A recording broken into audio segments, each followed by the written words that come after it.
तर श्री स्वामी समर्थ मैत्रिणींनो, बघू शकता आज मी तुम्हाला असा ब्लाऊज दाखवणार आहे, जो की आपला कस्टमरच आहे. त्यांचा 10 वर्ष जुना ब्लाऊज आहे, जो लग्नातला आहे. आणि त्यांना आता आपण अशी गेल्या वेळेस अशी माया लावून दिली होती. त्यांच्या म्हणण्यानुसारच, की त्यांना हा फिटिंग होतोय, तर थोडीशी आतमध्ये कापड कमी होतं, तर आपण लावून दिलं होतं.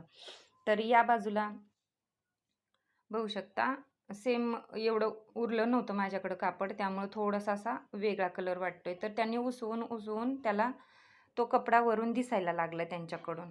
तर जिकडं आपला पदर असतो त्या बाजूला तर तिकडं नेहमी दिसतंच ब्लाऊज. तर त्यामुळे तो त्यांना दिसत होता. परत त्या माझ्याकडे आल्या, की आता याचं काय करू? साडी एकदम छान आहे.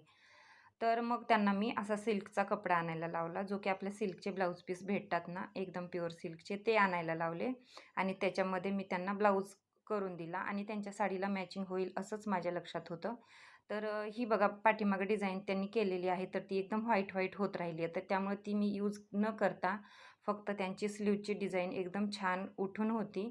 त्यामुळे मी अशी स्लीव्जला त्यांची अशी डिझाईन लावलेली आहे. जे की त्यांची स्लीव्ज फक्त 3 होती, आता त्यांची स्लीव्ज 5 आहे.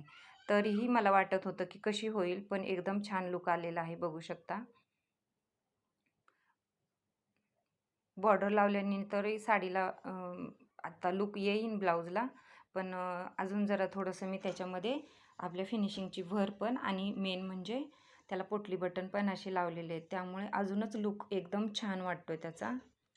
तर फायनल लूक पण आपला बघू शकता तुम्ही. ब्लाऊज शिवून पूर्ण झालेला आहे आणि त्यांची साडी कशी पिंक आहे ना, तर आता साडीला कसं मॅचिंग वाटेल का नाही ब्लाऊज मला हे कमेंट करून नक्की सांगा. आवडलं तर एक लाईक करा.